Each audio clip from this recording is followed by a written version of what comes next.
آج ایک بار پھر آپ تمام لوگوں کا میرے چینل میں استقبال ہے۔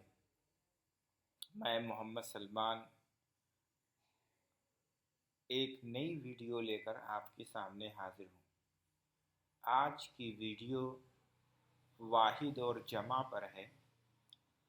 آج ہم لوگ سیکھیں گے کہ واحد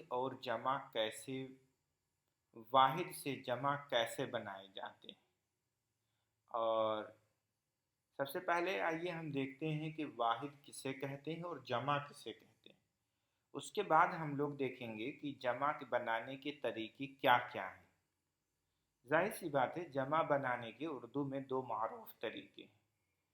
ایک جو ہے ہندی سے اردو میں جمع بنانے کا طریقہ رائج ہے، اور دوسرا طریقہ جو ہے عربی اور فارسی سے جمع بنانے کا طریقہ رائج ہے۔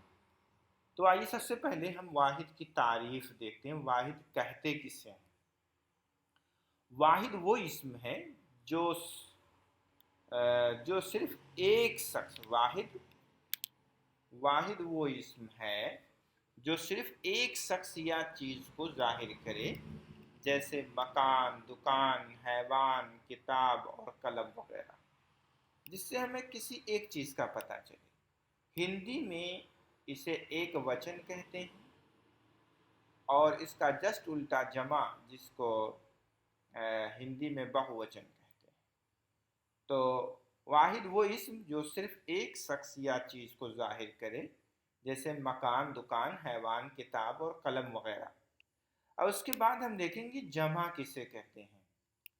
جمع وہ اسم جس سے ایک سے زیادہ اشخاص، چیزیں یا جگہیں سمجھی جائیں، ایک سے زیادہ ہوں سمجھی جائیں، جیسے عورتیں، لڑکے، مکانات، حیوانات، مدارس، طلباء وغیرہ۔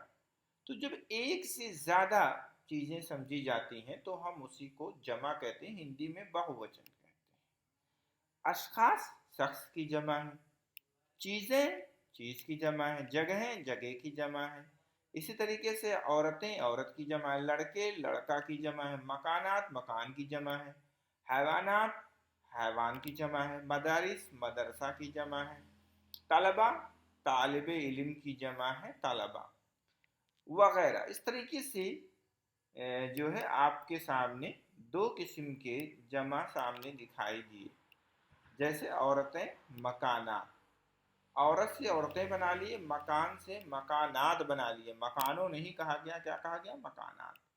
حیوان سے حیوانوں نہیں کہا گیا، حیوانات کہا گیا۔ مدارس سے مدرسوں نہیں کہا گیا، مدارس کہا گیا۔ تو آپ نے دیکھا کہ دو قسم کی جمع یہاں موجود ہیں۔ ایک جس میں جو ہے نون گنہ لگا کے، اور یہ نون گنہ لگا کے بنا لیا جا رہا ہے، یا نون یا مطلب واو اور نون لگا کے بنا لیا جاتا ہے۔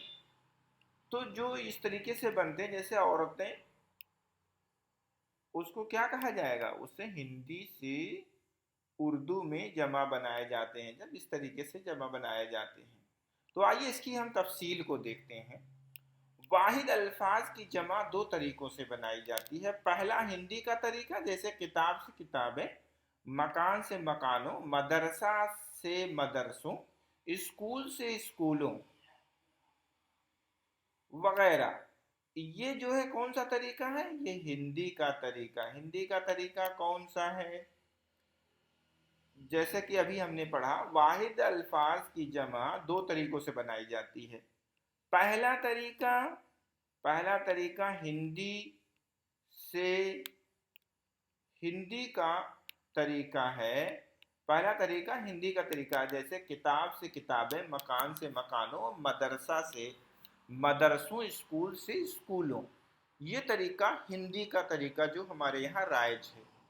دوسرا طریقہ ہے فارسی اور عربی زبان کے مطابق ہے، جیسے کتاب سے کتب، مکان سے مکانات، مدرسہ سے مدارس وغیرہ۔ یہ ہندی کا طریقہ ہے جمع بنانے کا، یہ فارسی اور عربی کا طریقہ ہے۔ اس کے بعد جو ہے، آئیے ہم کچھ مثالیں دیکھیں گے